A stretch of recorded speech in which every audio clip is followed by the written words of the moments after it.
All right, everybody, welcome to another edition of the Sales Vitamin Podcast, where every episode is going to help you with your professional sales development, whether you're an individual sales performer or you've got a corporate team of salespeople, which if you're listening to today's episode, then we have got the guest for you. She is a sales manager's professional. She is going to talk to us today about sales management. Wesleyne Greer. She is the owner of Transformed Sales, and we are excited to have her on the show today to dish out a bunch of sales. We'll call them sales management vitamins for all of our listeners. Thanks for being on. Thanks so much for having me. I'm excited to be here. Yeah, I'm excited to have you on as well, all the way from Houston, Texas, where everything's big in Texas. So we're everything's big in Texas. That's right. So tell the listeners a little bit, just kind of on your background and how you started Transform Sales and what that's all about. Awesome. So I'm actually a chemist by trade. I saw that. You're smart.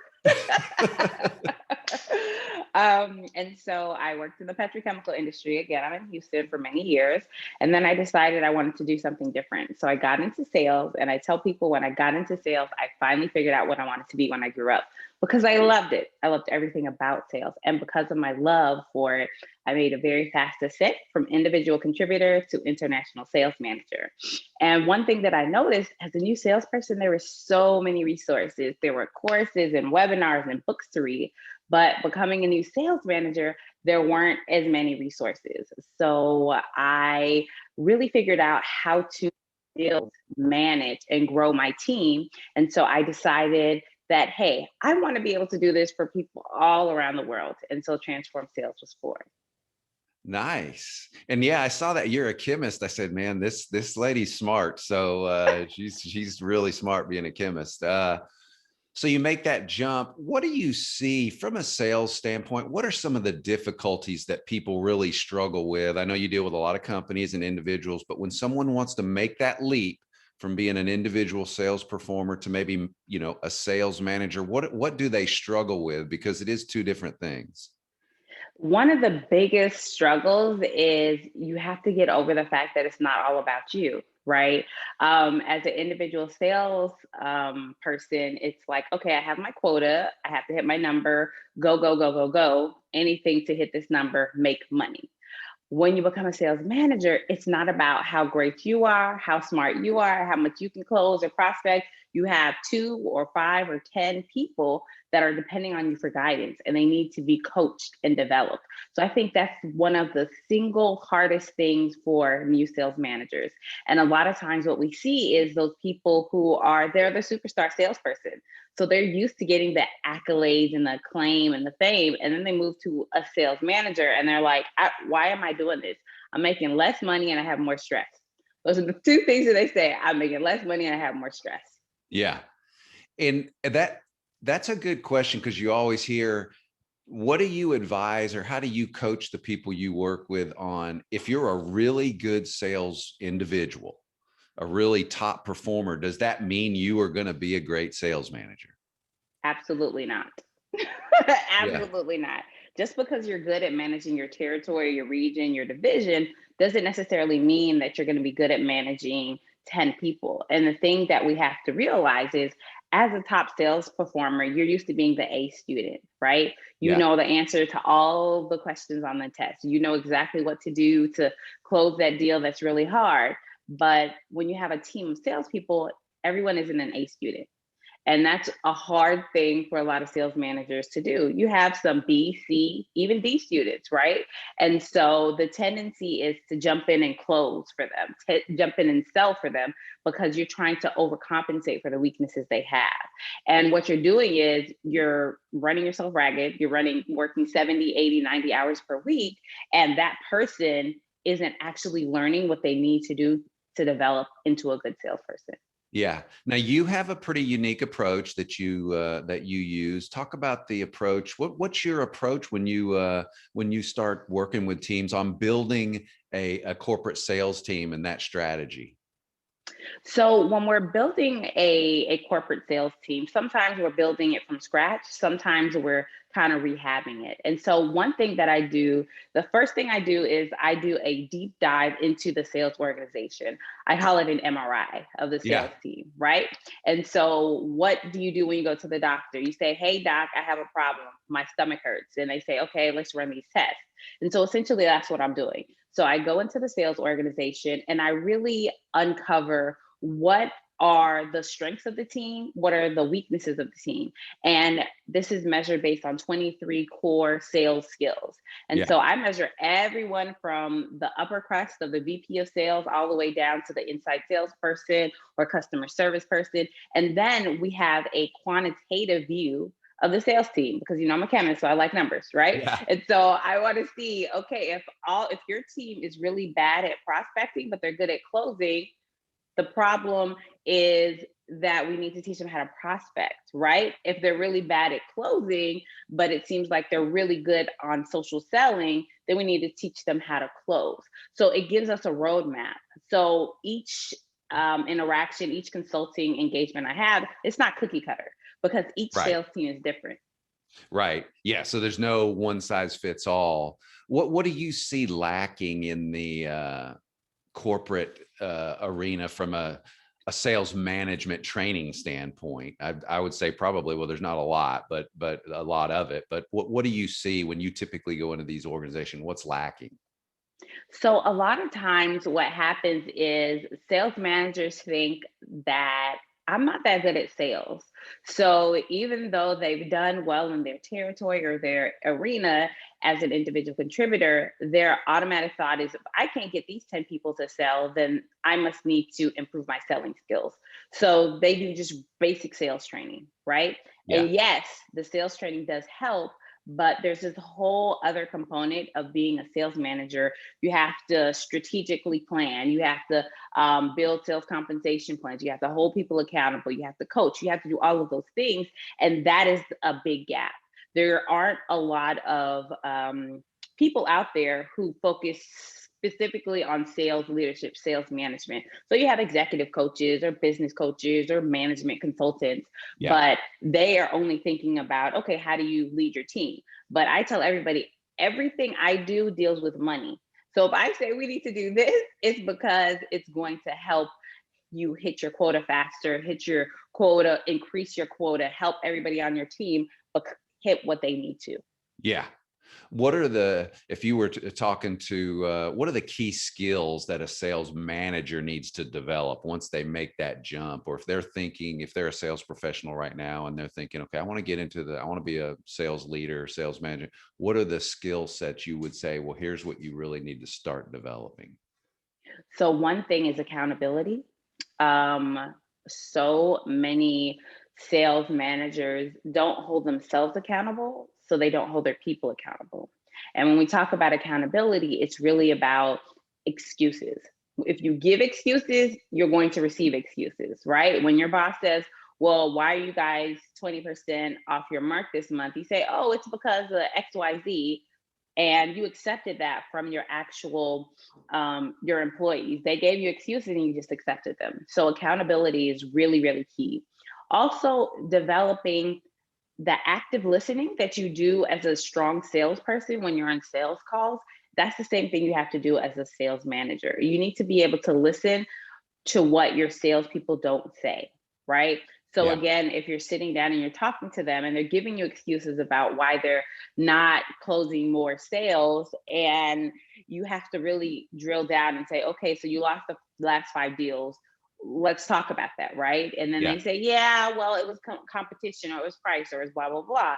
And then you drill down and you figure out, oh, the problem is because you're too product centric. You're not problem centric in talking to the clients, right? And so let's work on you uncovering and diagnosing the problems instead of focusing so much on the products. So accountability, active listening, and I would say being humble.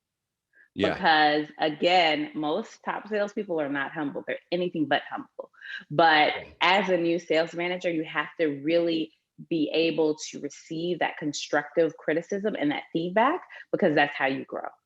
Now, do you, in your experience and as you've worked with these companies and individuals, do you have a specific sales method or process? I know you're process driven because if you're a chemist, you're used to a sales process. And I know you coach and teach a process.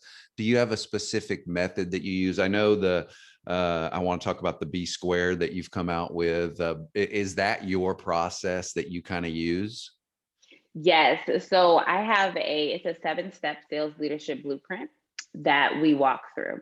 And again, there are 7 steps in it, but it's not 7 sequential steps. Every Right. person doesn't go through all 7, but there are 7 key areas that I've identified that most sales managers need to overcome in order to get to where they need to. And one of the first steps that most of them go through is called get out of the weeds, right? And Yeah. so Yeah. what does that mean? It's like you can't close every deal, you can't go on every ride along, you can't do Right. everything for everyone, or you're never going to hit the quota of the team. Right. So we go through that process. And again, another step in the process is actually having a sales process that you can hand to new salespeople on day one.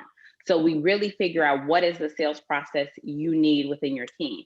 And like, some people have inside sales and field sales, and those are different processes, right? And Right. so that allows them to, again, not have to answer every little question. It's more like, okay, you do all of these things and now you're stuck. Now I can help you and I can coach you. Yeah.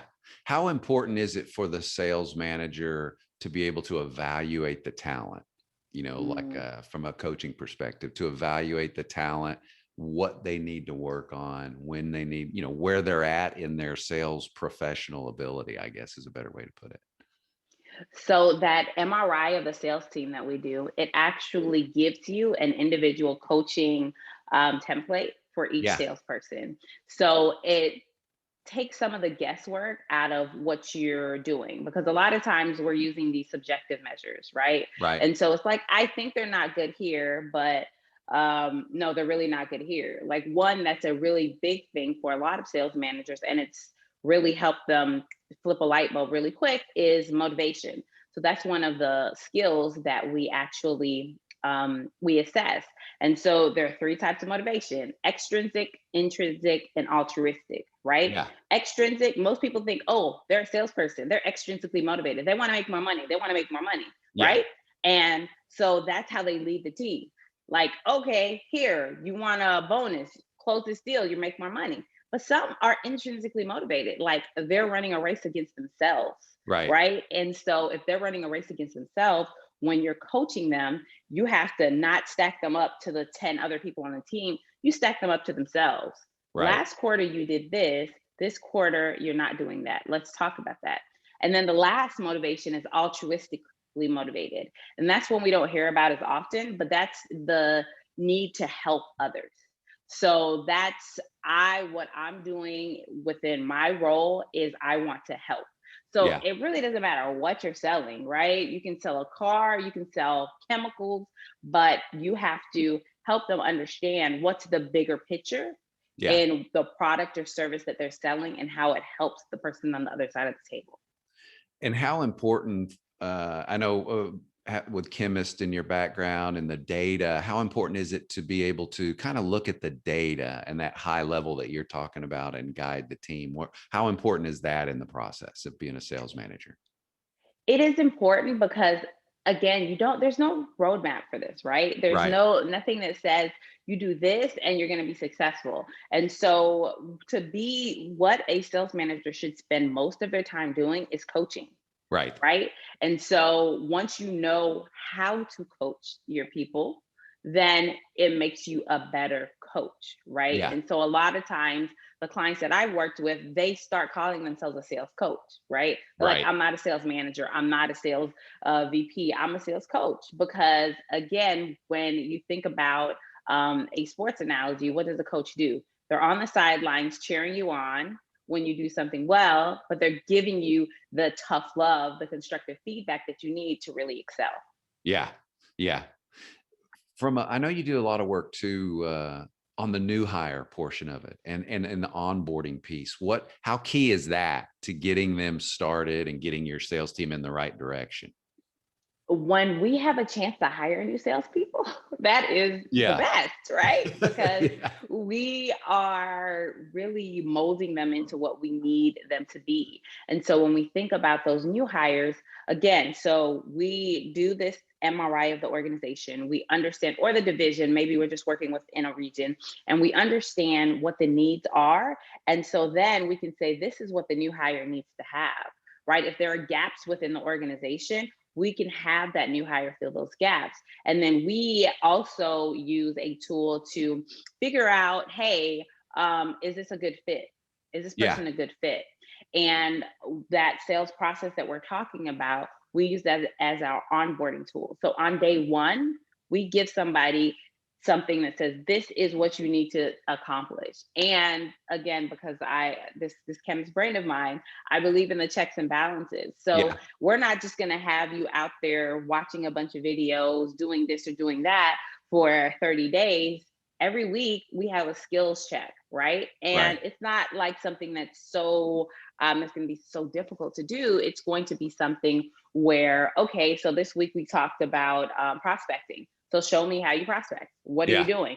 We get on a Zoom or we're in the office together and you show me what you do, right? Right. So that's how you ensure that you can cut your onboarding time in half.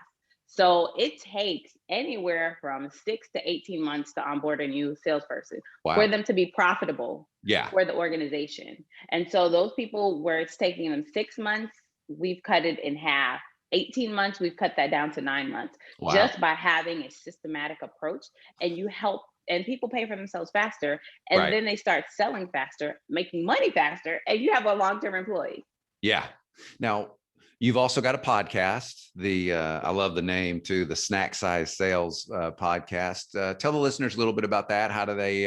What are you talking about on that, and what's going on with that podcast? Awesome. So that podcast, I started it in 2020. And the reason I started it was because in doing the work that I do, a lot of people kept asking me, okay, well, does LinkedIn work? Does this work? How did this happen? Or, oh, this person, they're not in the same industry as me, or you've never done this. So um, why should I listen to you kind of thing, right? Right. So what I do is it's a quick 15 to 20 minutes Yeah. and we are giving people actionable tips. So whether we're talking to industry insiders, industry influencers, and they're talking to us about LinkedIn or using the media or the CRM, they're saying this is how you can stop listening to this podcast in 20 minutes and actually use the tips that I'm giving you to help increase your sales. And on the other side, I also have people who have lived this life, who Yeah. have moved from being a salesperson into being a sales manager. And I even have some that are CEOs of companies, right? And Right. they're talking about their ups, their downs, what's worked, what hasn't worked. I have people from a wide array of backgrounds. I have people who are in biotech and people who are in chemicals. So a Wow. lot of different personalities. And we are twice per week on Money Mondays and Wealth Wednesdays. Okay. So those two Yeah. days are the days our podcast is released. Okay. Cool. Um, so we talked about the new hires and the sales management piece of it. Social media. How important is that to the sales manager, and how, you can get as deep in the weeds as you want on social media, and sometimes that can overwhelm you. How do you coach your customers and clients and future sales managers on how they need to use social media? Hmm. So the first thing with social media is, and a lot of marketers don't agree with this, but I say find your platform Yeah. and use it. Just Right. one. You don't need to be on all 10. Yeah. Clubhouse is this new thing that everybody's doing, but if you're like my target audience isn't on Clubhouse, so I'm not going to run and get on that bandwagon, right? Right. And Right. so the way that I break down social media is it's per demographics. If your demographics are like 18 to 32, 33 year olds, then Instagram is your platform that you should use. Right. If it's 35 on up, then you should be using Facebook in a B2C world. If you're doing any kind of B2B, you should be on LinkedIn, right? LinkedIn. So that's the first premise. And there are a gazillion other things. There's Pinterest, there's Clubhouse, but again, those are, I would say, nice to have. Yeah. And so you have to really focus on, when I talk about KPIs, and somebody kind of got upset with me recently because I was like, I don't believe in KPIs. They were like, what? Why not? And I said, because any robot can make 50 cold calls a day. Yeah. But when I think about a KPI, it's in the conversion. So I rather you give your salespeople a target of, I want you to convert X number of leads on the social media platform, not just post, not just spam people, Yeah. but convert. So for Right. me, the KPI is in the conversion. And so again, it depends on your business. Some businesses get a lot on social media, but I do think if you use it right, then you can definitely fill the top of the funnel with it. Yeah. No, I agree 100%. I mean, if you're doing B2B and you're not on LinkedIn, then you need to run there immediately. Absolutely.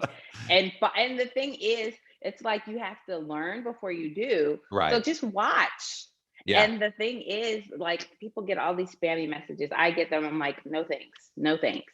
Yeah. Um, Engage in people's content, right? Yeah. Find a blog post or an article that's on their company's website and say, hey, I read XYZ and I pulled this out and I thought this was great. What are your thoughts on that? Like, engage with people. Don't Right. just say, hey, I have this product, buy from me. It's so horrible. Yeah. And again, I think on LinkedIn too, it's going to be like you said, KPIs, different industries are going to have different metrics that they use anyways, as far as that goes. Some are quick sales. Most are going to be fairly long-term sales in a B2B arena, depending on the type of equipment. So no, I think you're 100% right. What's the best way for people to get a hold of you?